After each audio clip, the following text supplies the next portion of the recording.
I don't understand what. Why? Why do we have to? We don't have to. I don't know. I just feel like it's professional. It's professional. Okay. Ladies and gentlemen, welcome back to another episode of I'm No Expert, the podcast about everything and nothing. I am Ben, one of your hosts, and I'm joined by Jason Hui of Prometheus Lights and 4/7s.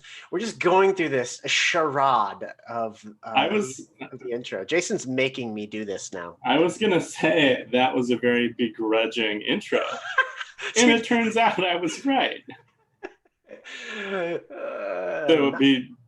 Before we started recording, Ben was like, last time we didn't even do an intro. Do you think we need to do that? I mean, we could just skip it. And I was like, no, we have to do it. Crazy. Because it's professional. Rules. I don't know. I think as long as the intro is not too long, that bothers me. But another podcast, I don't know, it just kind of like, it's like the warm-up. It gets you going, puts your brain back in that space. Okay. You know what you're listening to. I'm sensing this is more for you than for the listener.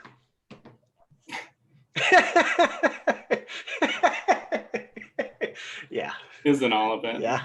I'm gonna say this. I don't know if you don't. I'm gonna say it because you told me. I'm gonna tell everyone else. Jason stayed up way too late last night playing Oculus, so he claims he's not on his A game. Can he bring his A game over the course of this? There it is. Like a little tired. I mean, maybe you guys want to play with me. Here we go. No, that'll interfere with my Ready player two. Ready player two. Yeah, I'm not well rested. Shall we say. What time did you stop playing?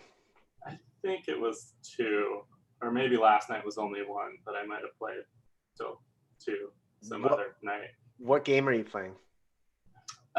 So the game, it's funny, after I played, I was laying in bed actually thinking about talking about this game. And I was like, this is the longest story ever.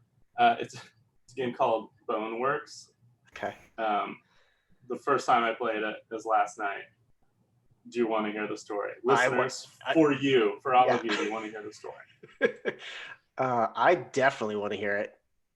I want to know about Boneworks. I'm not into the Oculus games, so I'm way out of the loop. I definitely need to get caught up. Yes. So there is a very direct connection to Prometheus Lights. So I'll see if I can get to that in under 20 minutes. Okay. Boneworks is the name of the game. This is terrible. I don't remember what the name of the studio is, but here's the story. Back in the day, I think maybe in 2012 or something, well, he's still around, but there's a dude named Freddy Wong. Ever heard of him? He, at the time, had the number 7 YouTube channel on the internet, which was like when YouTube had sort of matured into a thing. Okay. He has since gone away. He's doing other things now. But, so he's basically a filmmaker. Got it. He and his partner in that, Brandon, somebody or other. My apologies. We can put more info in the show notes. So they started like a YouTube film studio, just making YouTube videos.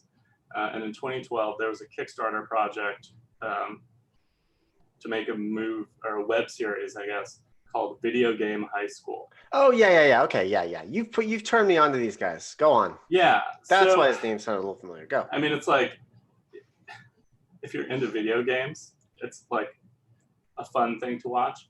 It's incredibly well done. Yeah. And this is one of the first serious attempts at a completely independent like YouTube show. And I think they knocked it out of the park. But so one of the things for that Kickstarter project is you could, pledge a certain amount of money. I think it was like $5,000 or something at the time. That was like a lot of money. And they were going to show your logo somewhere in the show during the season. Okay. And I was like, I don't know. I think it's cool. I want to support them. It's probably not going to do anything for the business, but I can be like, hey, there's their logo. So after a while, part of the premise of video game high schools, they literally compete at video games. They don't have school. they play games like professionally, Yeah. which is funny because that wasn't really a thing back in 2012, but it is literally a thing now. Yeah. Like professional gaming is Oh, yeah. real. So there's a lot of like first-person shooter stuff, like tactical run around with guns, and so I was like, guys, I make flashlights. You guys do a lot of shooting in the dark, and that sort of thing. Can I provide you also with some flashlights to use on the show? And they were like, that would be dope. Also, and maybe part of actually the sponsorship thing was you would get to come on set for a day. So like I built 5 custom flashlights. I drove them down to LA. I like hung out on the set all day while they were shooting and played flashlight prop master. And it was sweet. It was on the internet. So you can see my flashlights in VGHS, I think season 2. We could put a link to that specific episode as well. But yeah. That's pretty rad. Story. Do you want to hear what was unique about the flashlights? Yes. Which also sort of relates to the core. So, Video Game High School it's really well written. It's also very meta. So, I don't know if I can even describe this. So this is me sitting at my computer with my mouse playing a video game, right? So you would see the game on screen with my character running around, and like shooting guns and stuff like that. The way that is done in VGHS is the characters themselves play themselves live action in the game. Okay.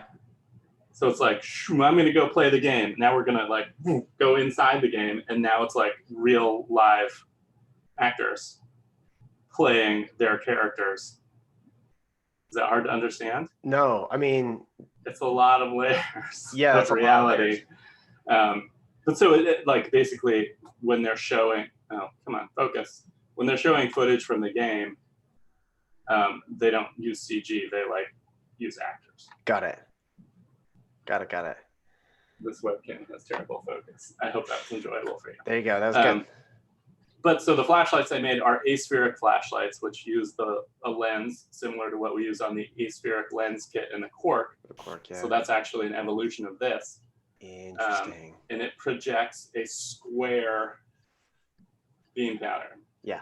And the reason it's square is it's literally working like a slide projector. You're projecting an image of the surface of the LED out.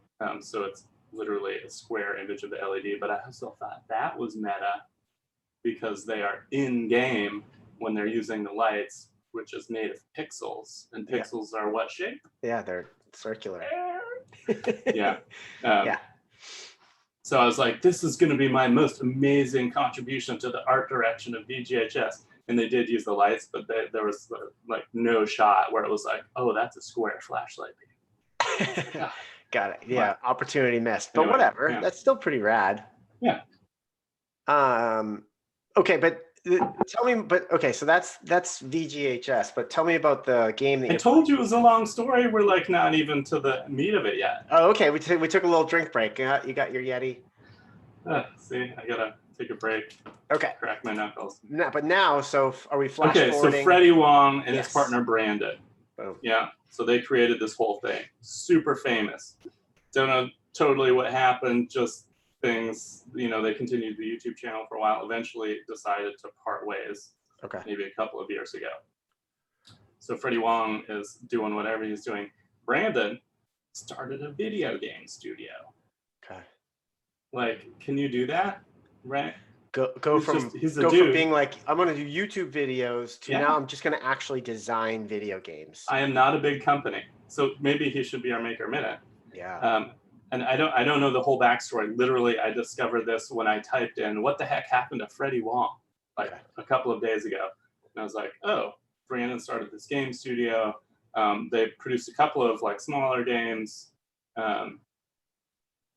Their newest one just came out on Oculus Rift, so in VR. And I've played not very much of it so far. Okay. But my current rating is magnum opus. What does that mean? Like one of the most amazing things I've ever seen. Oh, okay. Your current rating for the game is not your rating in the game as a player. Yeah. Okay. No, I like my head's in the leaderboard. But it's not a AAA title. It's not by a big studio, and again, I haven't gotten very far through it. But it is really well done in the same way that VGHS was, where you're like, oh, this is interesting. Okay. This is smart. It's like campy. There's a lot of like commentary about the times we live in. The game is about a VR company. Okay. I mean, again, lots of layers. Meta. Like with the square being flashed. But is it just completely open-ended? Is it multiplayer, like online, or is there a story? There is a story. There may be other stuff. I have not explored it yet. Okay. But it's like when you start out in a game, some games like teach you how to play it. Yeah. Which is not uncommon. Yeah. And so that's what happens in this game. But so I suggest you, if you do want to play it, and it is on Oculus Rift, so this is not going to apply to that many people. Sure. Don't find out anything about it. Just start playing. Okay. And so there is a tutorial, but you're like literally in the company's headquarters, which is vacant, and they have a museum of the company's history, and that's the tutorial that you go through. There are like exhibits and displays and things that talk to you. And when I think of, I have not played a single VR game. Yeah. I've yet to do it. I've played around with VR goggles at like a science fair in Essex, Vermont, and that's it.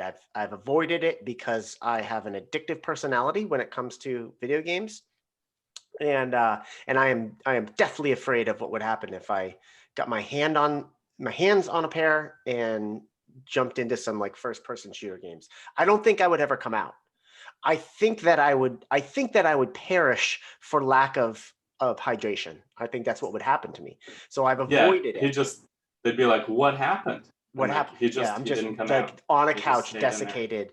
But when I think of VR, I think the only exposure I've had to, well, besides, Ready Player One, which is just a movie, I always just think of like first person sort of zombie, like a lot of jump scares in the dark. I think that's like really all I've seen. And then maybe I think there's like some Star Wars. I'm always in my head, I'm like, it's just a first person. Like it's just a first person. You're like either shooting or you're holding a lightsaber, but you're not. It doesn't seem like you're describing that in this game. Like, is there mystery? Is it like a detective thing? I just think of like, are you shooting? When do you shoot people? That's what I want to know. I haven't gotten to that part yet. Do you even know if it happens? I played the game for several. Oh yeah, it is definitely all about fighting. But I played the game for 3 hours at this point. And you haven't shot anybody? Only not in game. Only in the museum where you like learn how to interact with everything. Yeah. Wild. That's great. That's cool. But it's like taking itself very seriously in terms of the conceit of you being in this world. Yeah. And it's like you just wake up and you're not like really sure what's going on. And like you get to this point where there's a door that goes outside and you're like, oh, okay. And now you're in the world. And then stuff starts happening. That's and are you speaking with people? Like, do you interact using your voice with characters? No. It's all like on the screen and you choose what you want to say, that kind of thing? So far, I haven't had to speak with anyone. Okay, you just punch them. And I think most of because in the game, you are also in a game. Okay. Yeah, understood. I would never come out. I'm sorry. Yeah. I would never, the top would just keep spinning. I'm never coming out, people. Yeah. So I think you actually never encounter other people. Or I actually know that you encounter recordings of other people, which is actual video like you and me. It's not like animated in the game. Yeah. Okay, that's also which is super weird. But so here's the thing. No wonder you're sort of so disoriented right now. No wonder. You don't even know what's real anymore. Yeah, so I have to say VR is a little bit disorienting in the sense that like sometimes when I take off the headset, I'll be trying to interact with things like I do in VR. Like I'm going to pick that up, and I just close my hand, and it like comes to me. That must freak your kids out a little bit. I don't bring it up. I just quietly get past it. But yes, to your point, a lot of the stuff is zombies. This game even handles that in an interesting way, which is also kind of commentary. So you encounter these human-like figures, but they're like these digital representations. Okay. So like an avatar, kind of. Yes, like blank avatars, essentially. Okay.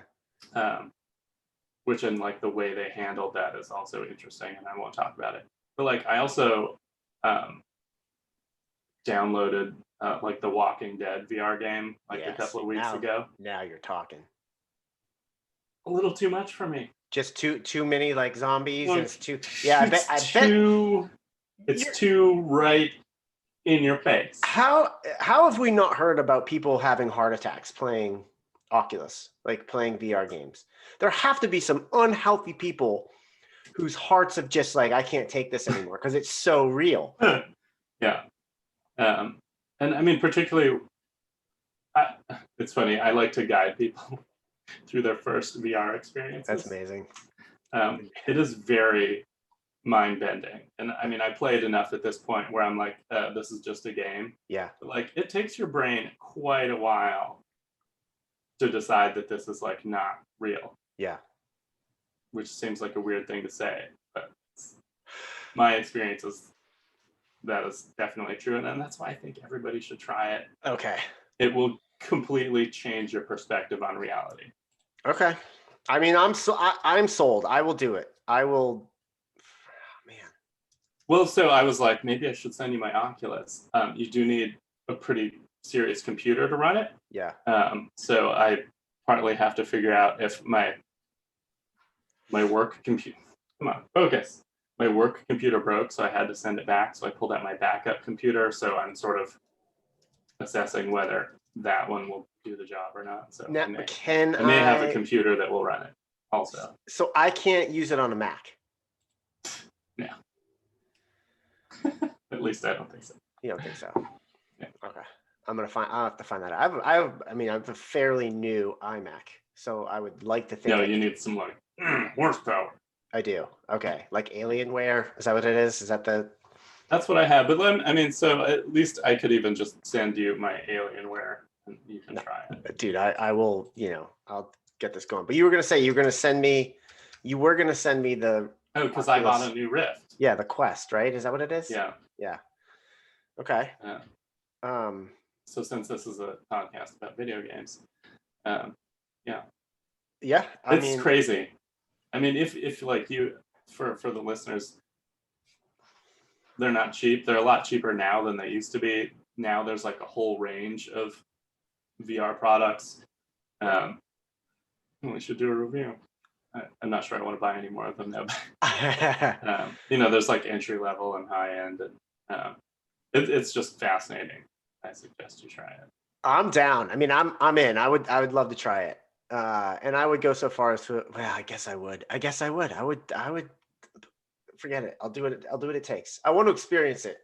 It. Getting lost. I mean, I always said like, I'm glad they didn't have this in college because I would still be in college. Yeah. But I mean, to some degree, like anything, the novelty sort of starts to wear off, and then you can come out. And then you're like, oh, Bridger, when did you get your beard? When did you get your driver's license? Yeah, exactly. Rip Van Winkle. They should have a VR system called Rip Van Winkle. Oh my gosh.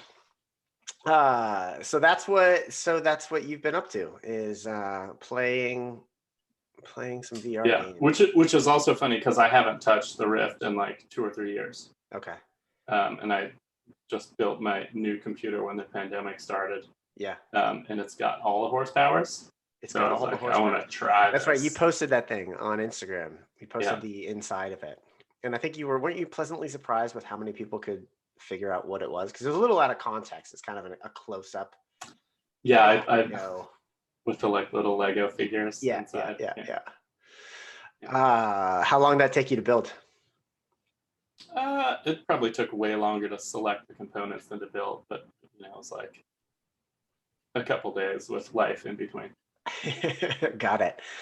All right, I'm down. So what like my exposure right now to video games is pretty slim. When I am scrolling through Facebook on my phone. Like the new thing now is just people who are streaming themselves playing, like it's The mainly Twitch. Call of Duty. Yeah, I guess it's Twitch, but somehow interfacing with Facebook. Yeah. And I don't know if it's just Twitch because people are commenting through Facebook on the live stream. And I think also people are paying like supporters of gamers. So I think as a gamer, you actually have people, it's almost like a Patreon system. Yep. Or yeah, right. And from what I'm seeing, I have some limited experience with the whole supporter thing on Facebook, and like you could basically charge whatever you want. But I think what's normal is like maybe $5 a month or something like that.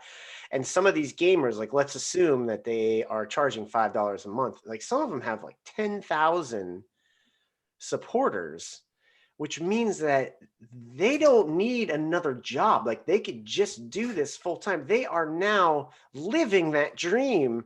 Don't you wish you were 20 again? Kind of, I mean, I would like be blind. I don't know that I would have a life. My body would be just molded to the chair. But some of them are like, it's a funny thing because they obviously, like, you have to be good at the game.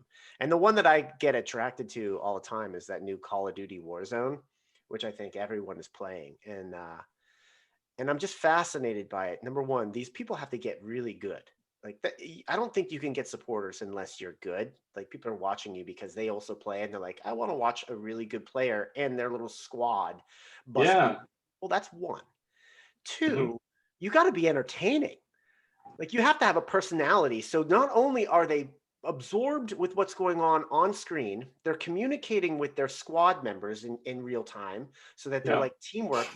But then like on a different screen, they're giving shout outs to people who are commenting on the stream and thanking them for, hearts and likes and all that stuff. Like that's a split brain thing. And so, you look at that and you're like, all right, I guess I can understand why people would pay for this because they're being entertained here with what you're doing. They're also being entertained with your personality and you're engaging with them. It's wild. It's like a new, I don't, maybe more people. They're content creators, man. They are content creators. So full respect, but that's my exposure right now. And I look at that and I'm like, if that came out in college, that's what I would be doing because you saw me in GoldenEye. Like I spent way too much time on that and I felt like I got pretty good. I think we all did. And man, I would put myself but it's all time. It's like, yeah, if you want to spend 8 hours a day, you're going to get good at whatever you spend 8 hours a day doing, if that's what exactly. Whatever you choose to spend that time on. Yeah. So anyway, it's a little crazy. I mean, and yeah, I think it's an interesting point that you make that it's like not just about being good at games. Like they're literally creating entertainment. Yeah. And strangers will pay you to play video games. That's the world we live in. Yeah, that is the world. Wasn't that the dream?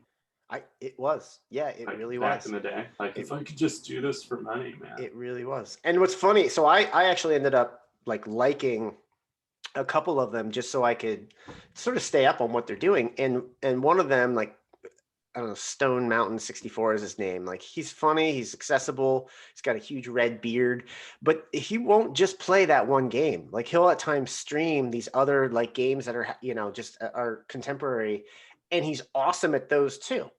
Like he's incredible at all. I'm like, what is this? Literally all you do all day? He has a gift, and he's like married and has like a new kid. I'm like, how? Oh, really? Wait, how do you accomplish all this? But now I just feel useless. Yeah. If he can do all that, I should be able to do more. That's what I think. That's what I say. I'm like, anyway.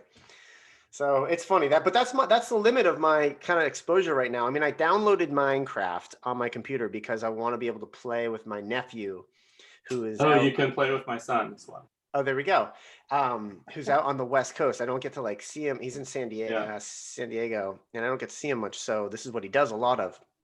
Downloaded Minecraft and spent like a couple hours trying to figure that out. And all I did in that amount of time was I was able to pluck a red flower, and plant it in a bunch of different places across the world. And then I dug myself into a hole that I couldn't get out of.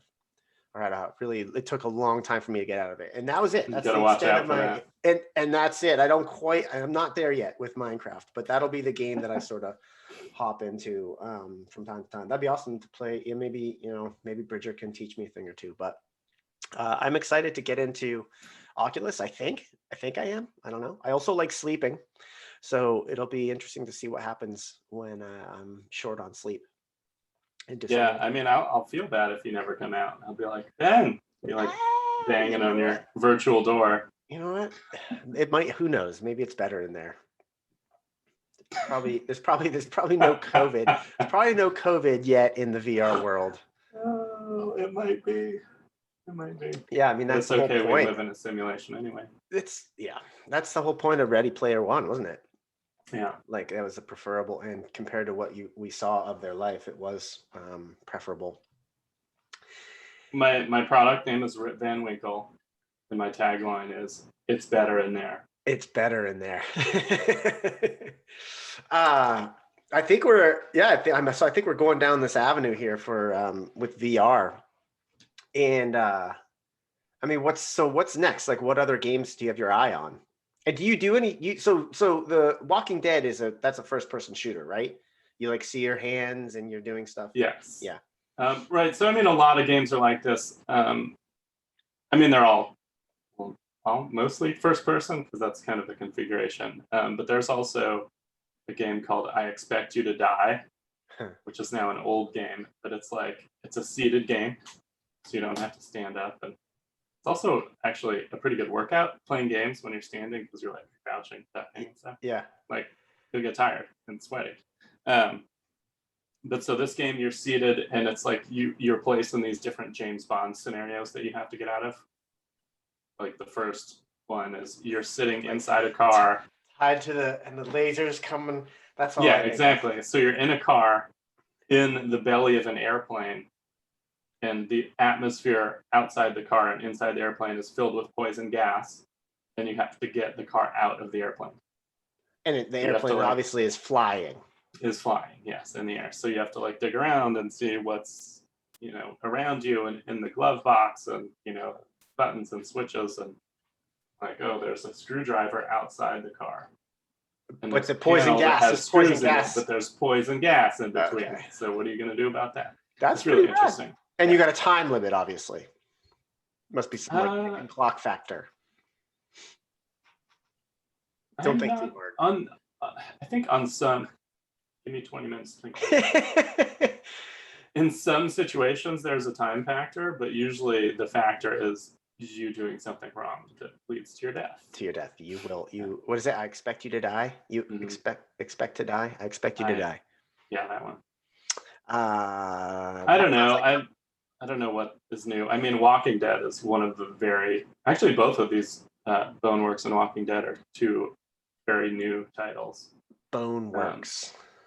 But I'm kind of picky about games. I thought I was gonna like Walking Dead a lot, but it's it's too much. Too much. I'm looking for more casual. Three Body Problem. Yes. We talked about that trilogy, and the whole first book. There's a simulation, like a VR simulation that consumes a lot of that storyline, which was kind of cool.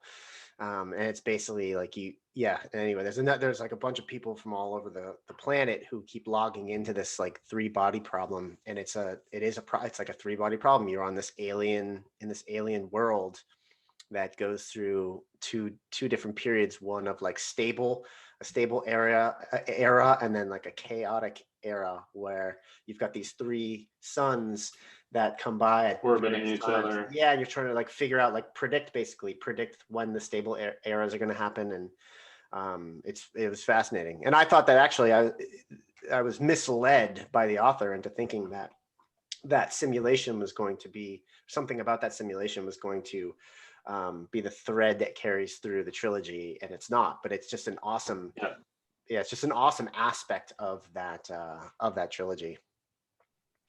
And a fascinating use for VR. It's like getting people in there to see who can solve it, and then finding all those people who solve it and getting them into a room and figuring out where their heads are at. And I don't want to give away the book, but great book, great use of VR as a plot device. Yeah, to move the story forward.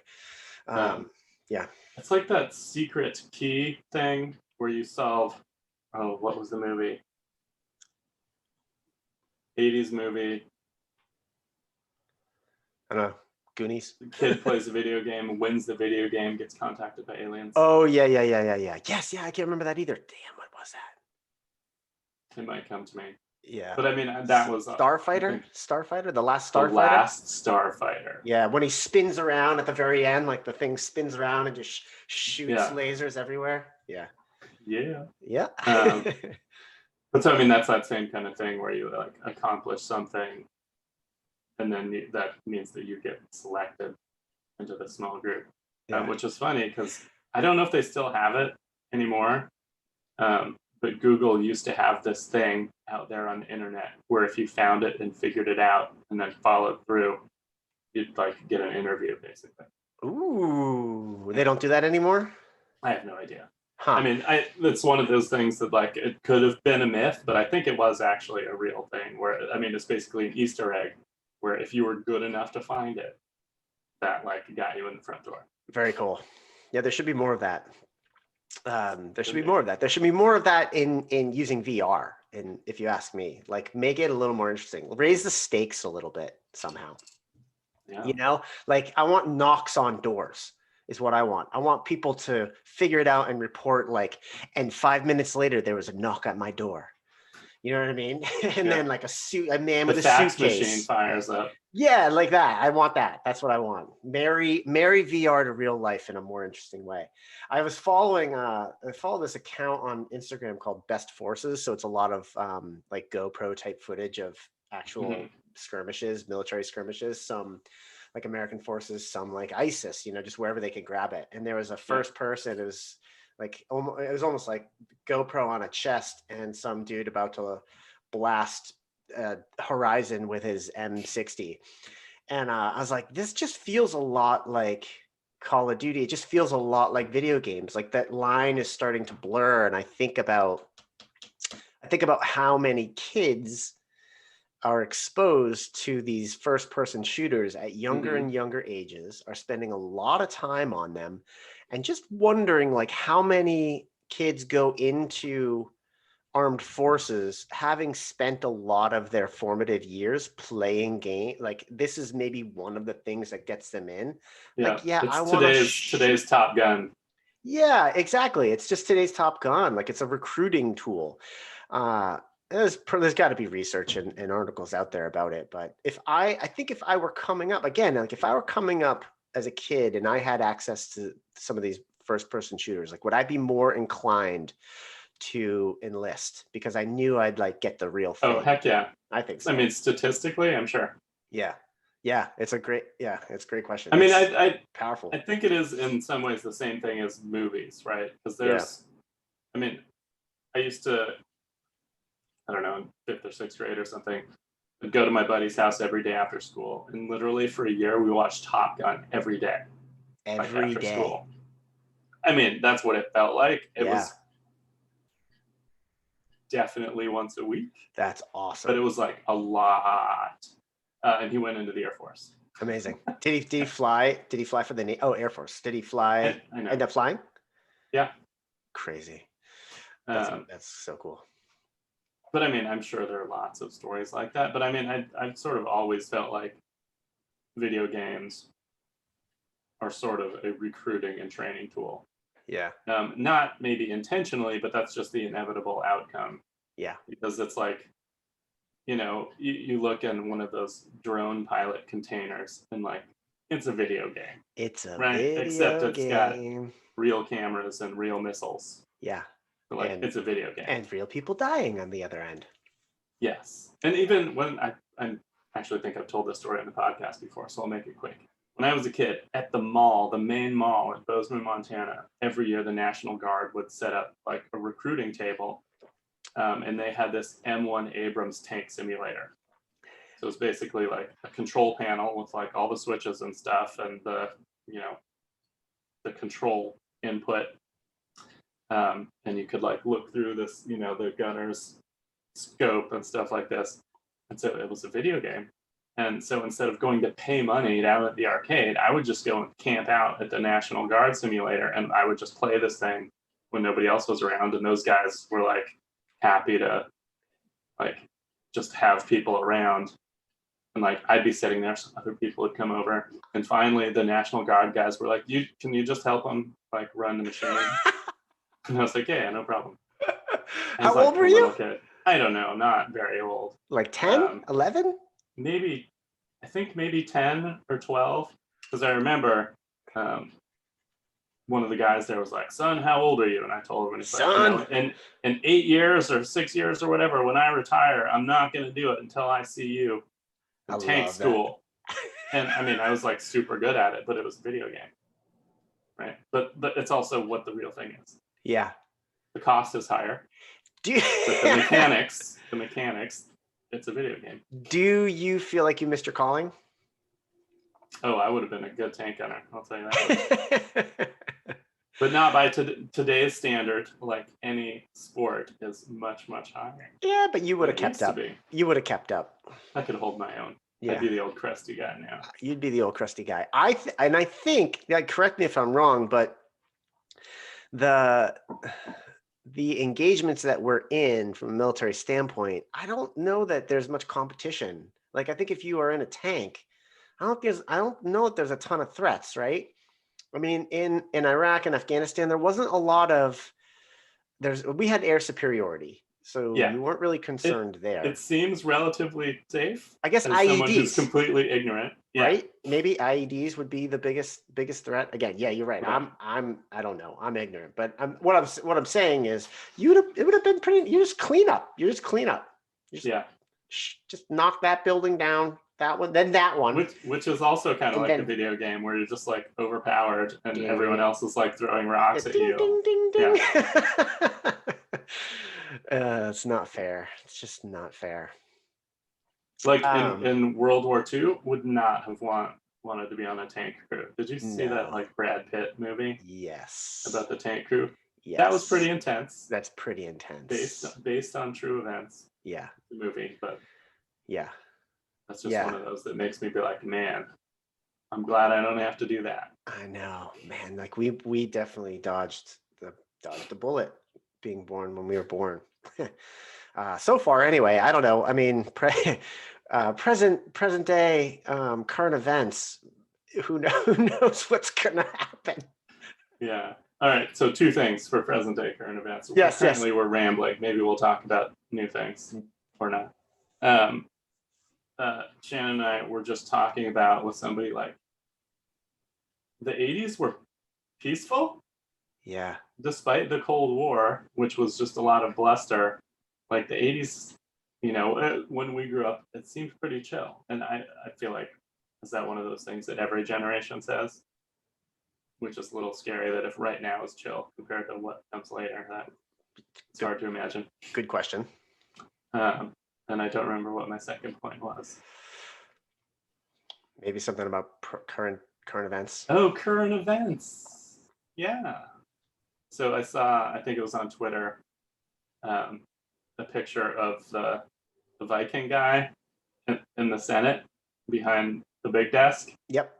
And the caption is, so there was 2021, so there was 2020. This is 6 days into 2021. And there's this like half naked Viking dude behind the incredible big chair. It's kind of like absolutely insane. I was hoping for less. Yeah, no, I think I have to admit. I think we all were. The whole thing is insanity, and I can only imagine how this appears to everyone else in the world. Like this, like a movie or a video game. It is exactly that. Yeah, this is what it has come to. I think what amazes me the most is how easily it seems they were able to get into the Capitol. Yeah. I mean, there were a lot of people. I guess a mob makes it harder than keeping out even a small or large group. I guess, but you know that there's a rally taking place right there. So wouldn't you have like beefed up security a little bit? I mean, yeah, I don't know. But I was about to like say some stuff. I have no idea.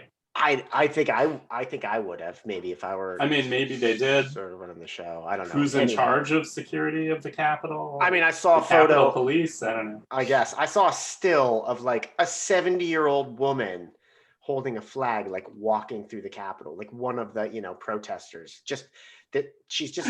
You could have stopped her at least. Like, where is everyone going? Is this where the tour goes? Yeah, just wild, just absolutely wild and insane. And I have to give credit to the writers of this simulation, because they've made it very interesting. 2021 is so far is just off to a rip-roaring start. Didn't see that coming. I don't think anyone saw that coming. So can't wait to see what happens in the next 13 days. I mean, to a degree, I also think there's some positive promise to the fact that it is that easy to take over the Capitol building, not the entire Capitol, because it's like it implies that there is a certain line that will not be crossed. Thank you. You're right. It's like we have all agreed. Yeah. That like that's just not going to happen. Yeah. Good point. Up until we were wrong. Up until yesterday. So now that line has moved. Well, it's like September 11th where they started putting those like barriers in front of large buildings where you couldn't like drive a truck through them, kind of thing, like concrete posts or whatever. Sure. Like that is a very physical change to like the landscape that we inhabit. Yeah. And like when I see those things, it just reminds me that like there's bad stuff. And you know what? We see it too at TSA, at the airport, like the robustness of the scanner now, and taking your shoes off, and there it is. Yeah. It only takes one bad apple and then the rules change for all of us. Yeah. So, I mean, I don't really want to see the Capitol building like sandbagged with like gun emplacements and, like that's also going the wrong direction. It is going the wrong direction. That is not where we want to be as a country. Yeah. And I would not say the Capitol was stormed. It was more like blustered. You think so? Yeah, I mean, other than like some broken glass and some dude broke into Pelosi's office and stole some mail. Like it wasn't like it was completely vandalized, or at least not from what I've seen. It wasn't vandalized, and no one was. There was no like wanton gunfire. No one was lighting fires or any of that. Although a woman was shot and killed, so there is that. But who was she shot by? I saw that, but man, I've been trying to figure that out. I don't know. Like by the police or I think it was person? Someone. I believe it was someone in a suit, so maybe like a Secret Service. But I have not found that out, and there doesn't seem to be a lot of reporting about that, like who actually killed her. Not yet, anyway. So and that's obviously like extremely unfortunate. You don't want to see any of that. But by and large, like you say, it wasn't like it was stormed. There wasn't this long occupation. They did break in and go inside. I mean, I feel like, the media is using sometimes the word storming, and I'm like, that's just not totally. It's like on us now, it wasn't that level to water it down to get it back to normal. Like we have to take every media headline and just like we have to dial it down to one, like yeah, that's unfortunate, but there you go. These are the times we live in. Right on. Well, we were going to talk. I don't know what that means. Yeah, we were going to talk about, well, I don't know what we were going to talk about. We ended up talking about VR and a little bit of the state of the world. So I don't think we need to dive into the next thing. I think we'll save it for. Should we tease it? Yeah, let's tease it. Next episode. So Jason, this is what I wanted to talk about. I want to talk about coming attractions. Jason thinks business talk is boring. But, dear listener, I happen to know you better than he does. And I think that we all want to know a little bit about what Jason has in store for 2021. And we could just talk a little bit about like maybe some personal goals too, like not resolutions. I don't know if you're a resolution guy. Maybe we covered this the last time we talked about. I'm not a huge resolution guy, but I think it's good to set goals. We have talked about goals, setting goals and hitting goals. So I think we owe it to our listener to pick your brain and find out what you have planned for 2021, or even like beyond. Like, here's some things I'm thinking, like pie in the sky. Wouldn't it be fun if I did? Yeah, the future. So that's what we're gonna do beyond the Rip Van Winkle application, which will be coming out in 2020. I call that, by the way, Rip Van Winkle. It's better in here or better in there. I don't know. I'll work on that. But I feel like that's money. It's money. Money. Absolute money. All right, baby. That's all she wrote. Maker Minute is your boy. Brandon? Is that his name? No. Yeah. Did I get that wrong? It is. Brandon, you know. Yeah. B Money, Brandon. B Money? I don't remember his last name or his. We will crush that. We'll do some little Googling after the session, and we'll figure it out. We'll put that in the show notes. But I'm down. I can't wait to get my hands on some Oculus and try that game out. Is it something that we could play together, or is it I am actually not sure. I was just thinking about that. I've never played cooperatively. Okay. In VR. Actually, that's not totally true. There's one like basic game that comes with the thing where you're just like hovering hands and a head, and you can play like frisbee golf and stuff, which is a little bit interesting. But then you just get into the whole thing where you're playing with strangers, and all they want to do is grief you. Like when you're going to throw the frisbee, they'll just put their hand out and like knock it out of your hand, and you're like, dude. If I welcome to the real world. If I found out that you were in a game that was like multiplayer, I would definitely enter it secretively, not tell you I was there, and then roll up on you in a very squeaky bike, and then just go, "Sup, homie? What you got on my phone?" It's Friday. Just pat you down and take your gold chain. Yeah, like usual. Like usual. Well, I'm stoked to get in on this. We'll have to keep the listener. We'll have to keep you informed, keep you up to date on the goings on in the VR world, and maybe invite some of you to join us. That'd be fun too. It's the future. It's the future. Yeah. All right. Thanks for tuning in. I'm Ben. I'm no expert. I'm Jason. I'm no expert. We'll talk to you guys about business next time if I don't fall asleep first. Bye-bye.